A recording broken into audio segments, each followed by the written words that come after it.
Devin Booker offered his condolences. And, Brew, we got old-fashioned Donnybrook here. Yeah. Here's Luka and Booker after the game. It's fine. It's just a competitive game, man. It's all good. Just next time, don't wait till it's 3 seconds left to talk. Yeah, I mean, I was talking to the ref. He said something to me the first. I responded. You know, you guys say you don't want everybody to be friendly. There you go. We got some smoke.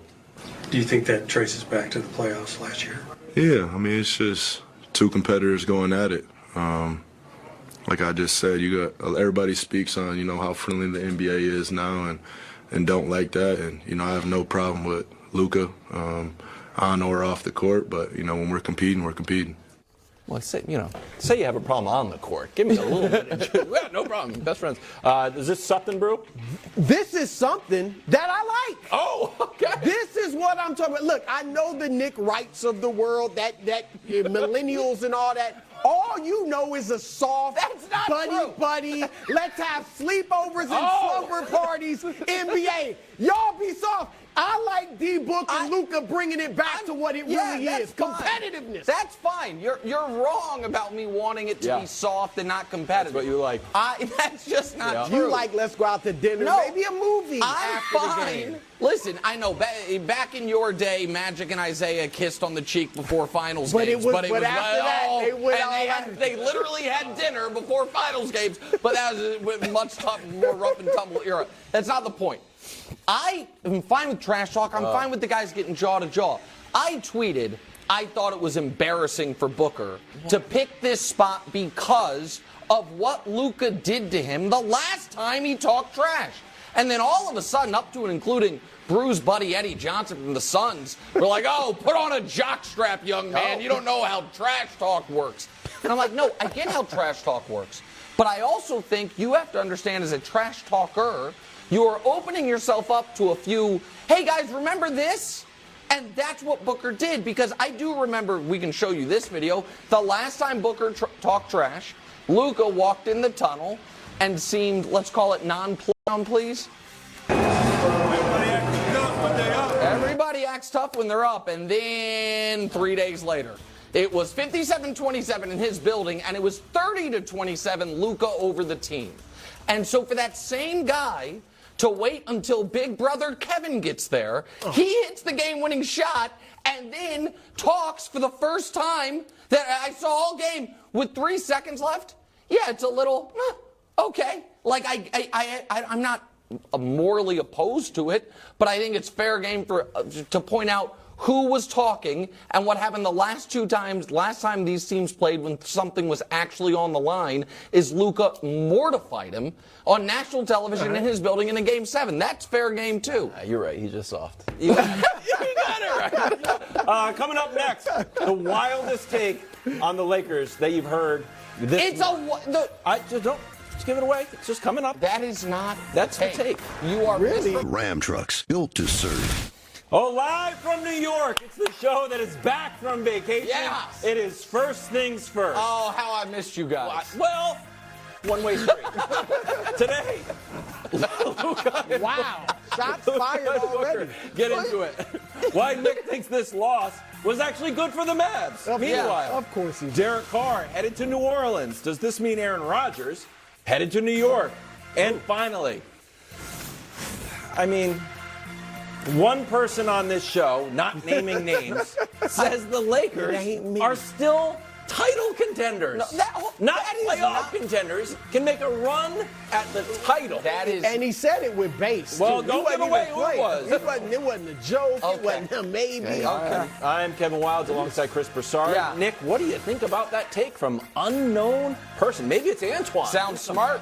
Sounds consistent. Disagree? We'll wait and see. Let's get to the main event. All right, the main event Yeah. is Suns over Mavs. KD goes for 37-7 on his third game with his new team. Devin Booker added 36. Title odds now as follows.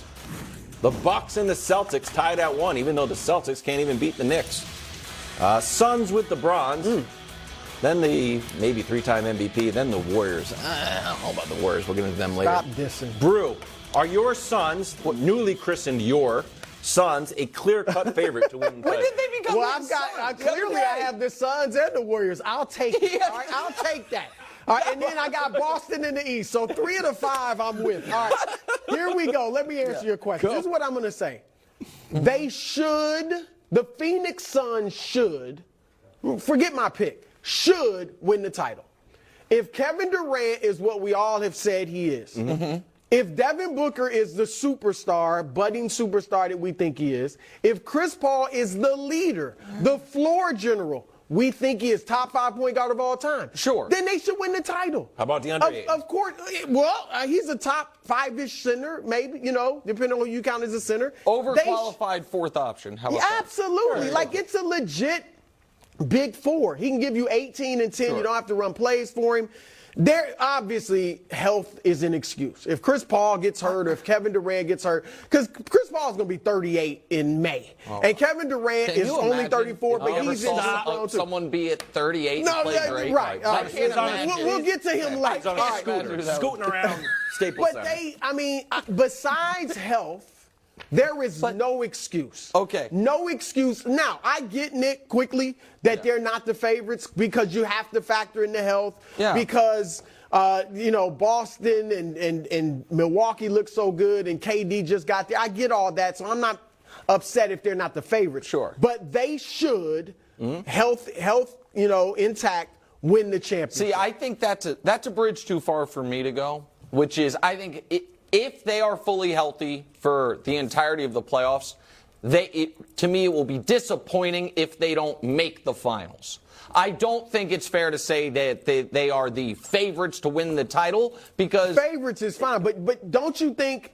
Here's my problem with not being disappointed if they don't win it all. Next year is not promised. No. I just said Chris Paul No, be of 38 course. in May. No. Kevin Durant. I understand why they would be disappointed. My point is the expectation's not there because I do think that this team has a couple potential weaknesses and then one overwhelming concern. The potential weaknesses, we saw both of them on display last night or yesterday afternoon, even though they won. The first one is we know they're not going to be a great defensive team, and they don't have the personnel for it. We know they don't have a lot of depth.